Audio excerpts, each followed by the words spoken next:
Garde à vous.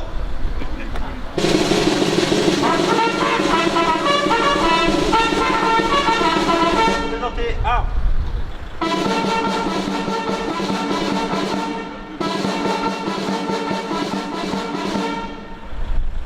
Attention pour envoyer les couleurs. Envoyez.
ist quasi das Zentrum heute Morgen, in dem wir uns versammeln.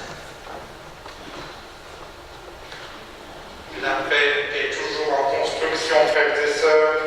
Le pape nous le rappelle à Pâques.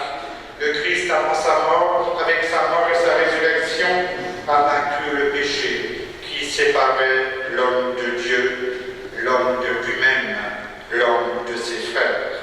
Le Christ a rétabli la paix, commençant à tisser la toile d'une nouvelle fraternité. Seule cette fraternité peut garantir une paix durable. La belle décoration devant l'autel signifie cela. Nous avons voulu symboliser les deux drapeaux, allemand et français, mélangés. Les couleurs sont mélangées, mais aussi il y a le vert de l'espérance. Cette espérance qui nous vient de cette croix, qui nous vient que le Christ a vaincu la mort. En cette année qui marque le 100e anniversaire de l'armistice, mettant fin à la Première Guerre mondiale, frères et sœurs, comment ne pas penser à ces millions de morts de la Grande Guerre? Comment ne pas penser, et nous le ferons tout à l'heure, à toutes ces vies humaines qui ont été, on peut le dire, massacrées pour la patrie? Ses pères, ses frères, oncles, amis, sur les champs de bataille, parfois pour un mètre carré de terre, repris le lendemain par l'ennemi d'en face, quel que soit le camp. Qu'on se place dans un camp ou dans l'autre, la guerre, qu'elle soit une victoire ou une défaite, la guerre c'est toujours un échec.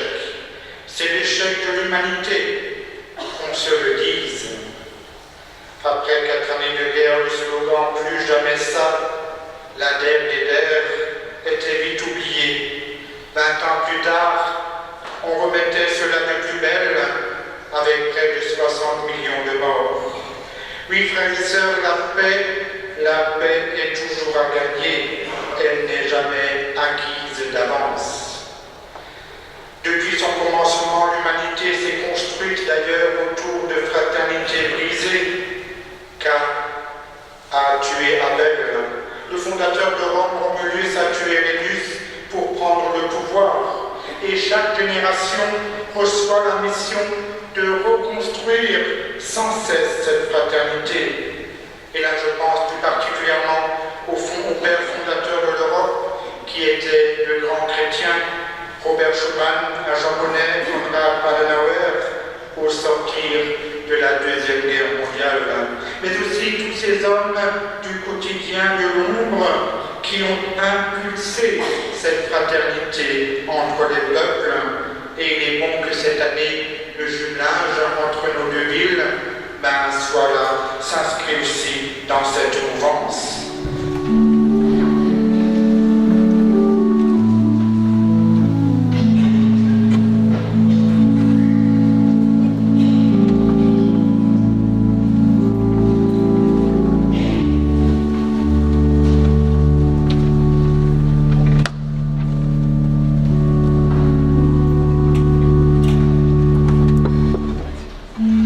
Liebe,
mettons-le maintenant au dehors pour que nous puissions vraiment être dans ce monde des artisans de paix et de joie.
Ils avaient 18, 24, 30 ans.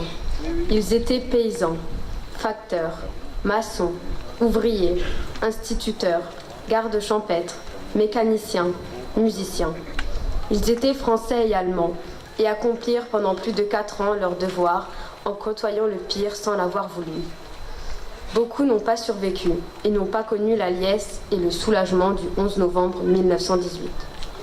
100 ans après, leurs lettres restent des témoignages indispensables à la mémoire collective.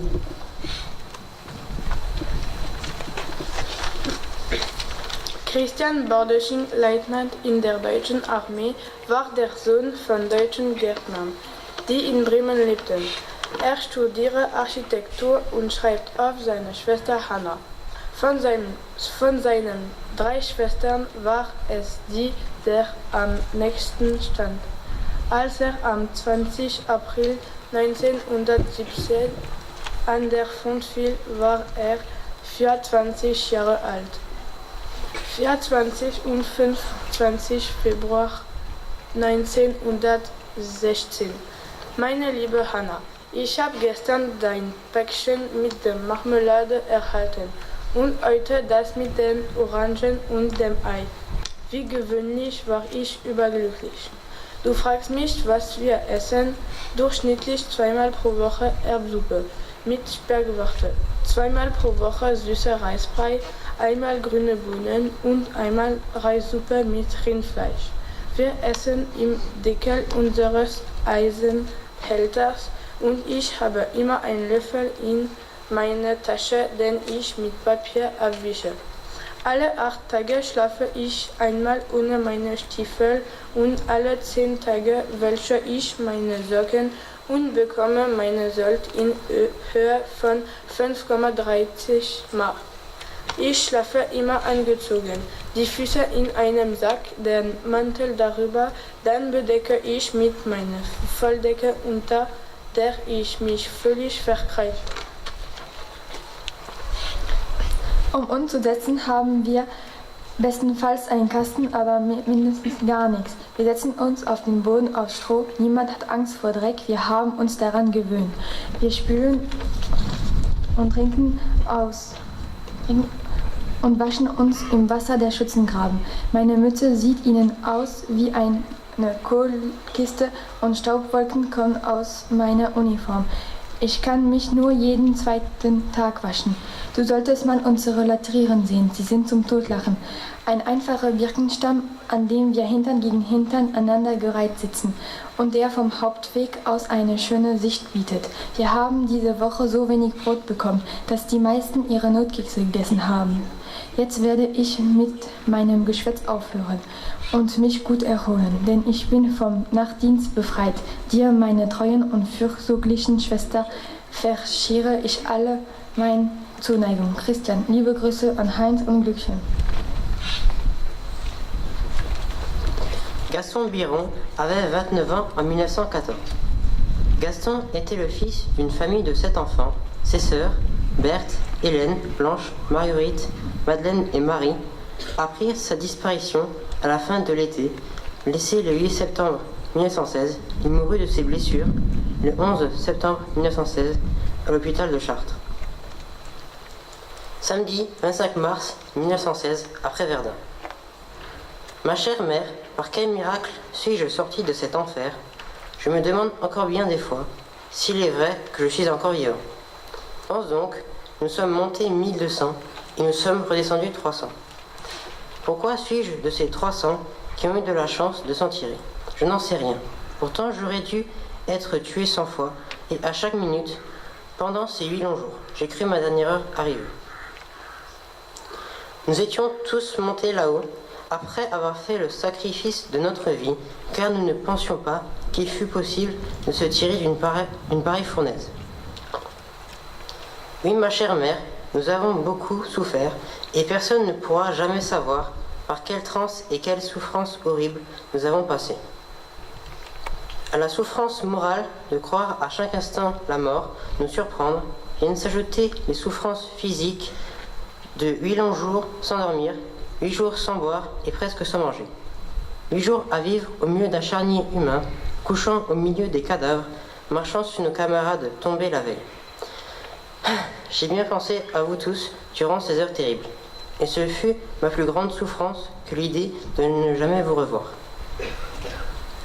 Nous avons tous bien vieilli, ma chère mère, et pour beaucoup, les cheveux grisonnants seront la marque éternelle des souffrances endurées. Et je suis de cela. Plus de rire, plus de gaieté au bataillon. Nous portons dans notre cœur le deuil de tous nos camarades tombés à Verdun du 5 au 12 mars. Est-ce un bonheur pour moi d'en être échappé? Je l'ignore. Mais si je dois tomber plus tard, il eût été préférable que je reste là-bas. Tu as raison de prier pour moi. Nous avons tous besoin que quelqu'un prie pour nous. Et moi-même, bien souvent, quand les obus tombaient autour de moi, je murmurais les prières que j'ai apprises quand j'étais tout petit. Et tu peux croire que jamais prières ne furent dites avec plus de ferveur. Ton fils qui te chérit et t'embrasse 1 million de fois, Gaston. Les élèves du collège Val-de-Sarre ont appris un chant patriotique datant de 1916. Le choix n'était pas simple à effectuer malgré le nombre de chansons de l'époque. Aujourd'hui que nous sommes en paix, le choix s'est porté sur un texte parlant d'espoir, de vaillance et de défense, plutôt que de revanche, de combat et de mort à tout prix. Les bleuets que nous arborons à nos vestes, comme le coquelicot, sont les premières fleurs à repousser sur les champs de bataille. Avant de devenir en France l'emblème du souvenir de la mémoire combattante et par voie de conséquence de l'Office national des anciens combattants et victimes de guerre, le bleuet était à l'origine le surnom donné par les anciens aux jeunes recrues qui arrivaient au front de la nouvelle tenue à l'horizon. La chanson est de l'auteur nivernais Alphonse Bourgoin, sur musique de Guillard, qui vient d'être retrouvé et rendu à l'histoire par le pôle vocal du collège Victor Hugo de Nevers. Après un siècle de sommeil, un enregistrement a été réalisé et un CD produit et vendu partout en France au profit de l'œuvre nationale du bleuet de France. Nous allons tâcher de faire honneur au travail de ces jeunes choristes dirigés par Cyril Laubrunner qui ont su transmettre une intense émotion à la hauteur de l'événement. Simplicité et humilité mêlées au service de la mémoire.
Lecture du message de Monsieur le Président de la République.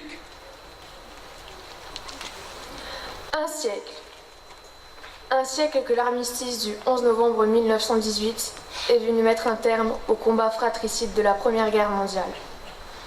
À cet affrontement interminable, nation contre nation, peuple contre peuple, avec ses tranchées pleines de boue, de sang et de larmes, ces orages de feu et d'acier qui grondaient par tous les temps et déchiraient les ciels les plus calmes, ces champs de bataille éventrés et la mort omniprésente. Le 11 novembre 1918, un grand soupir de soulagement traverse la France. Depuis Compiègne, où l'armistice a été signé à l'aube, Il se propage jusqu'au champ de bataille. Enfin, après 4 interminables années de bruit et de fureur, de nuit et de terreur, les armes se taisent sur le front occidental.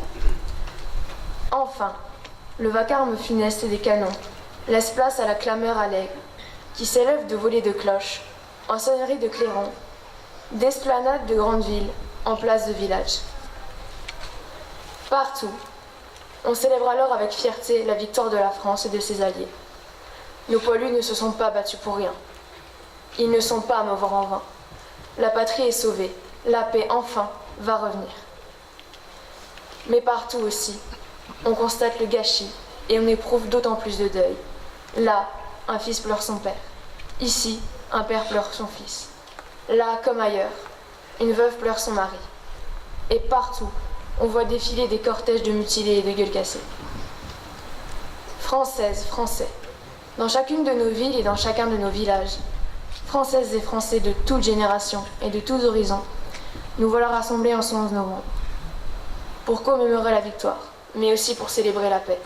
Nous sommes réunis dans nos communes, devant nos monuments aux morts, pour rendre hommage et dire notre reconnaissance à tous ceux qui nous ont défendus hier, mais aussi à ceux qui nous défendent aujourd'hui jusqu'au sacrifice de leur vie.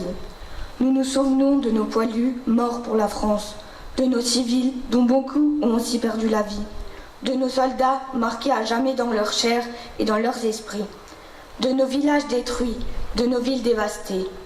Nous nous souvenons aussi de la souffrance et de l'honneur de tous ceux qui ont quitté leur terre et sont venus d'Afrique, du Pacifique et d'Amérique sur ce sol de France qu'ils n'avaient jamais vu et qu'ils ont pourtant vaillamment défendu. Nous nous souvenons de la souffrance et de l'honneur des 10 millions de combattants de tous les pays qui ont été envoyés dans ces combats terribles. Françaises, Français, nous sommes aussi unis en ce jour dans la conscience de notre histoire et dans le refus de sa répétition. Car le siècle qui nous sépare des terribles sacrifices des femmes et des hommes de 14-18 nous a appris la grande précarité de la paix. Nous savons avec quelle force les nationalismes, les totalitarismes peuvent emporter les démocraties et mettre en péril l'idée même de civilisation. Nous savons avec quelle célérité l'ordre multilatéral peut soudain s'écrouler. Nous savons que l'Europe unie, forgée autour de la réconciliation de la France et de l'Allemagne, est un bien plus fragile que jamais. Vigilance, tel est le sentiment que doit nous inspirer le souvenir de l'effroyable hécatombe de la Grande Guerre. Ainsi serons-nous dignes de la mémoire de celles et ceux qui, il y a un siècle, sont tombés. Ainsi serons-nous dignes du sacrifice de celles et ceux qui, aujourd'hui, font que nous nous tenons là, unis, en peuple libre. Vive l'Europe en paix, vive la République et vive la France. Mort pour la France au cours de l'année 2018. Adjudant Émilien Bougin, 1er régiment de Spahi, mort pour la France au Mali le 21 février 2018, à 32 ans.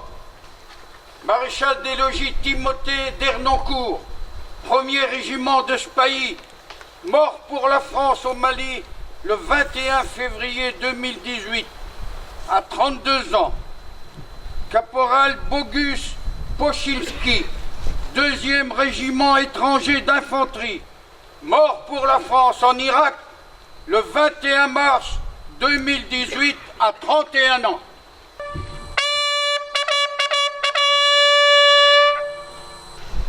À mon commandement, garde-vous!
Pour l'entrée du défilé, en avant, marche.